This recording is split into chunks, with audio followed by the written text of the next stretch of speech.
Assalamualaikum warahmatullahi wabarakatuh. Saya Sukma Ayu Pramesti akan sedikit menjelaskan tentang konsep kompensasi.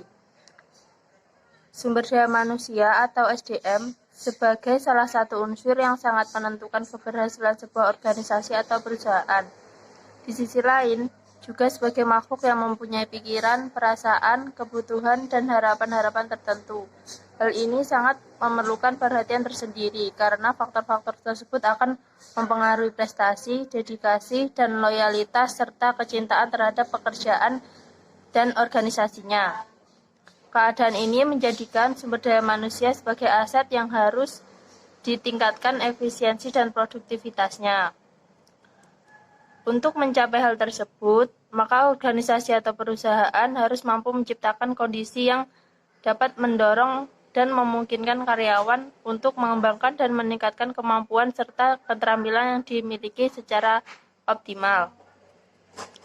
Salah satu upaya yang dapat ditempuh organisasi atau perusahaan untuk menciptakan kondisi tersebut adalah dengan memberikan kompensasi.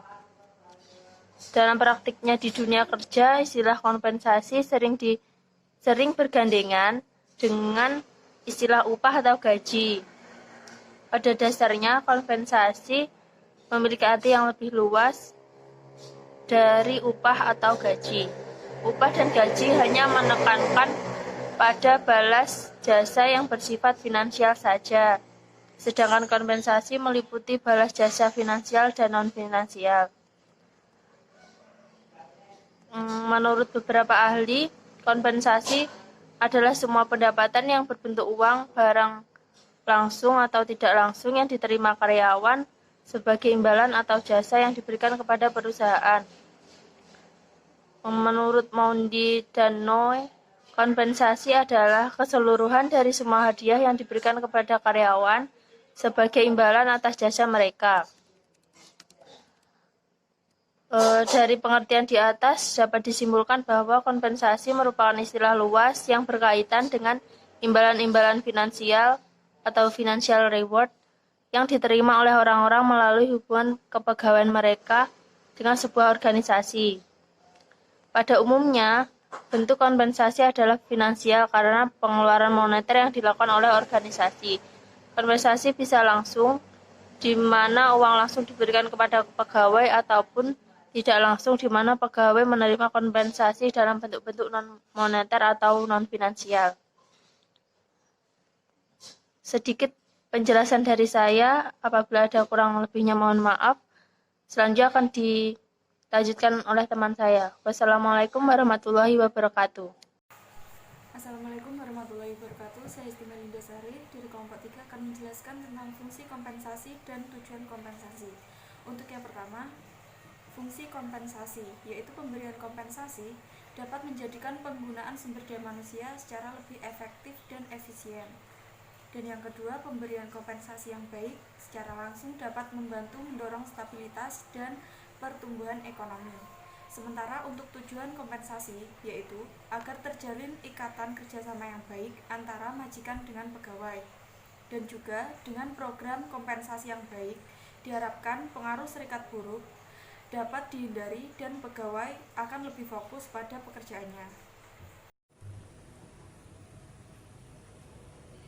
Di sini saya akan menjelaskan mengenai faktor penetapan kompensasi. Yang pertama adalah faktor organisasi. Penetapan kompensasi harus dilihat dari sisi kebijakan manajemen, keadaan politik yang mempengaruhi organisasi, dan kemampuan organisasi dalam melakukan pembayaran. Yang kedua adalah faktor pegawai. Penetapan kompensasi ini harus menyentuh hal-hal yang berkaitan dengan kinerja pegawai itu. Pembayaran berdasarkan merit, variabel gaji, pembayaran yang didasarkan pada keterampilan pegawai, pembayaran berdasarkan pada kompetensi, senioritas pegawai, pengalaman kerja, hubungan keanggotaan dalam organisasi, potensi pengaruh politik, dan yang terakhir adalah keberuntungan. Yang ketiga adalah faktor pasaran tenaga kerja. Penetapan kompensasi juga harus dilihat melalui kompensasi yang berlaku secara umum di pasar tenaga kerja. Untuk itu, organisasi dalam menetapkan sistem kompensasi ini haruslah melakukan survei pada organisasi lain, kelayakan, biaya hidup, organisasi buruh, tingkat sosial, dan perundang-undangan ekonomi yang berlaku. Dan yang keempat adalah faktor pekerjaan. Maka penetapan sistem kompensasi harus didasari dengan analisa jabatan, uraian tugas pekerjaan, evaluasi jabatan, dan yang terakhir penawaran kerja secara kolektif. Di sini saya akan menjelaskan tentang tahapan penentuan kompensasi, yaitu yang pertama melakukan analisis pekerjaan. Dalam tahapan ini harus disusun deskripsi jabatan, uraian pekerjaan, dan juga standar pekerjaan yang terdapat dalam suatu organisasi bisnis. Yang kedua, melakukan penilaian pekerjaan. Pada saat melakukan penilaian pekerjaan, diupayakan tersusunnya urutan peringkat pekerjaan, penentuan nilai atas setiap pekerjaan, susunan perbandingan dengan pekerjaan lain yang ada di dalam organisasi bisnis, dan pemberian poin untuk setiap pekerjaan. Yang ketiga, melakukan survei berbagai sistem imbalan. Dalam tahapan ini, suatu organisasi dapat melakukan survei pada organisasi lain. Yang keempat, menentukan harga setiap pekerjaan. Dalam tahapan yang terakhir ini dilakukan perbandingan antara nilai dari berbagai jenis pekerjaan yang ada di dalam suatu organisasi dengan nilai yang berlaku di pasaran kerja.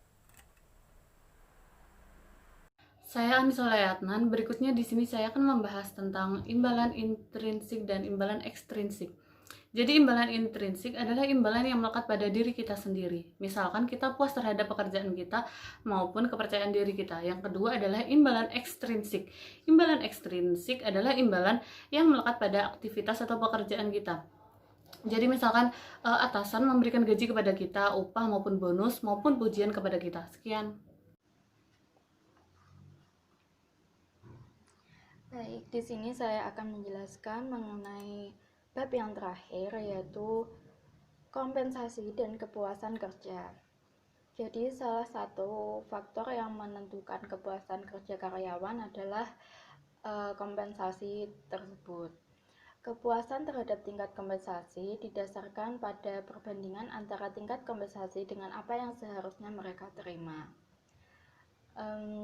Selanjutnya, kepuasan karyawan terhadap kompensasi ditentukan oleh keadilan kompensasi.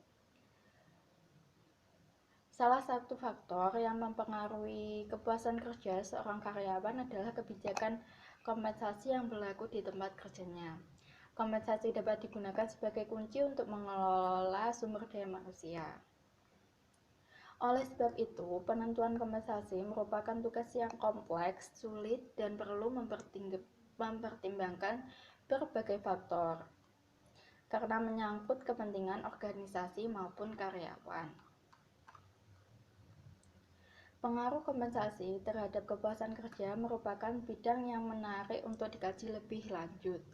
Faktor-faktor yang perlu diperhatikan dalam menentukan dan mendistribusikan kompensasi adalah yang pertama, kompensasi sebaiknya dapat memuaskan kebutuhan dasar individu, misalnya makan, pakaian, dan tempat tinggal.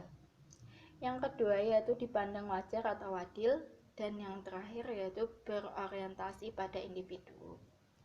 Sekian, terima kasih. Wassalamualaikum warahmatullahi wabarakatuh.